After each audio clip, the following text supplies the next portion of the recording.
Please join me. No presentations, no PPTs. This is truly a discussion.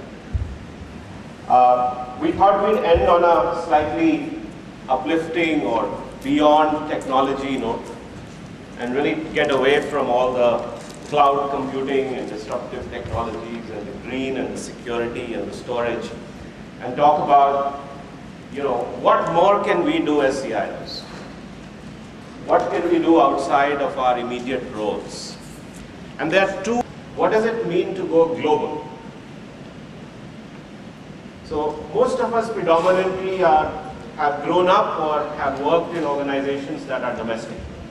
Some of our companies are globalizing very fast.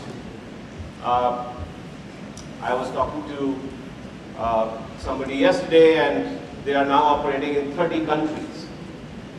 I was talking to Rajiv on the way here, now working for a Russian multinational launching new services in India.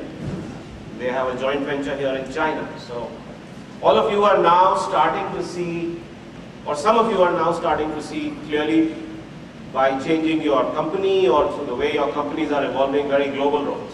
Now, what does that mean? And the second dimension is, what do you do beyond technology?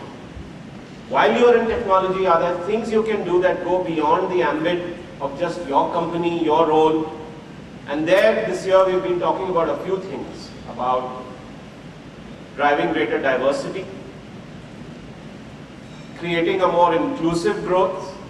These seem like very NGO-ish topics, but the idea is not to make it like that you should all be doing social work. The idea is, can this be part of growing your business, expanding your role? Climate change, interestingly, Jairam was here 2 days ago, and you saw the connect there when he talked about the huge impact that IT is having directly and indirectly on power consumption in our country. So what we will do is, we'll have Mr. Ramani first talk about what does it take to go global. And he will talk about this from a CIO perspective.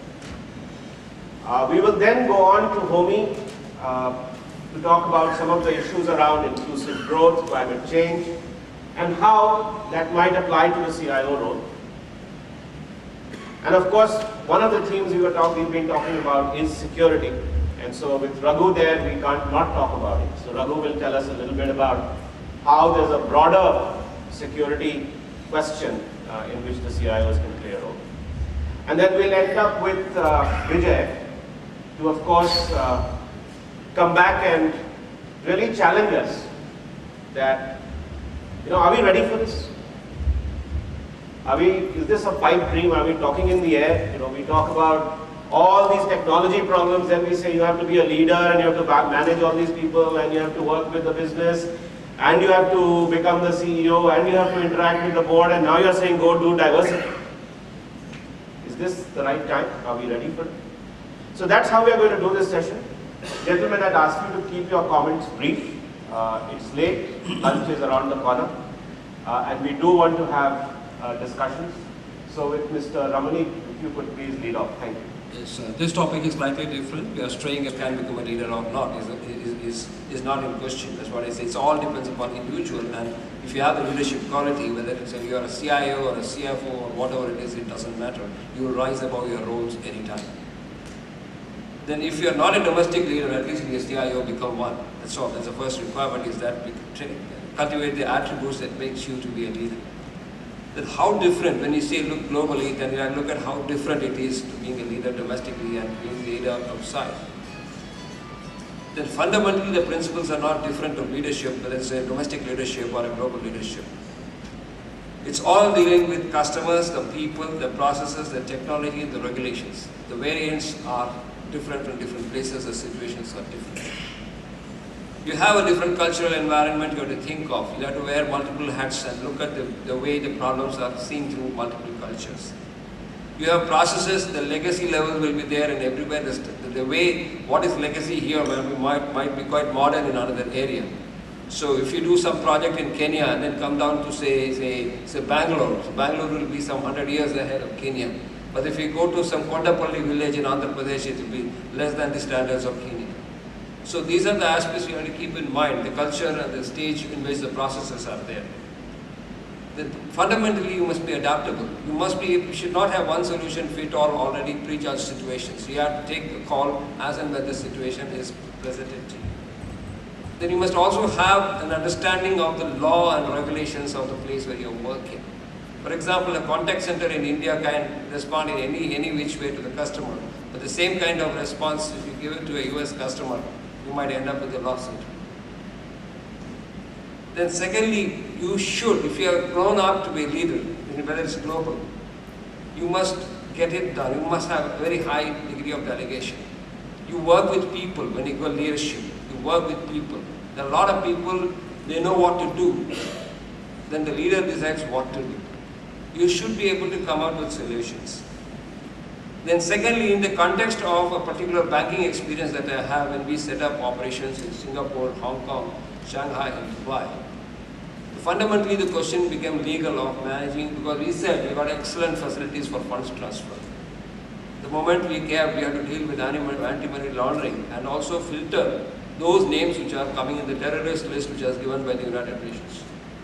Now you must have the degrees of, in India you could have still buy time with the regulator and say that we will get it done. Their compliance reports used to go, will be done in September, not done in September, will be done in October.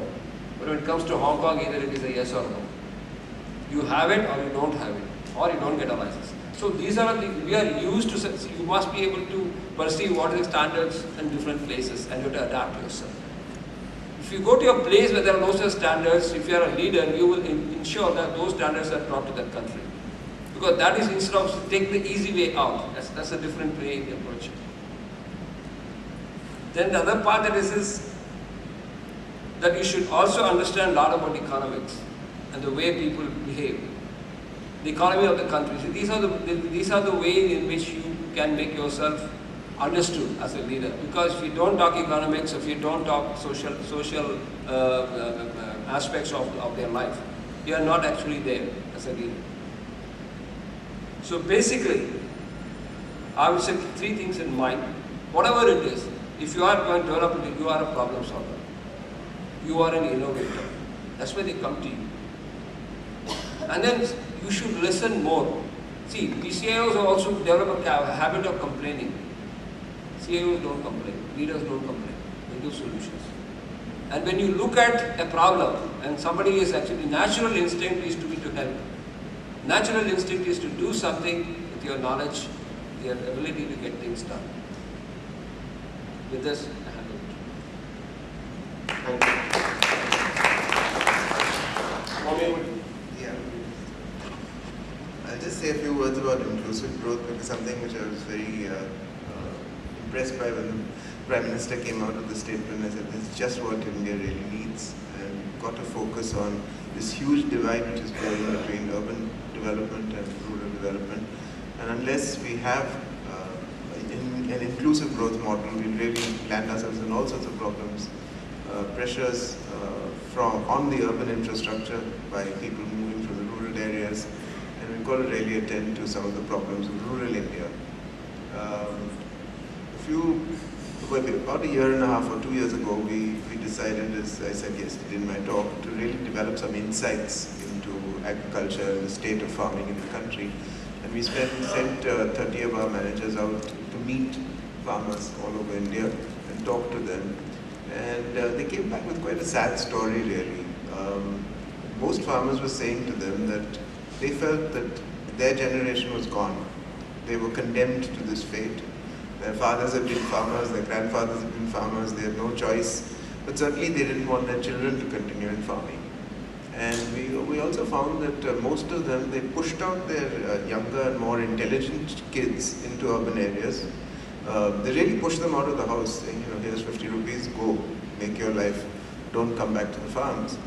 And it was really the guys who really couldn't even think for themselves who were allowed to stay back on the farms and work with their parents. They also said, look, our biggest problems today are First of all, they said our agricultural methods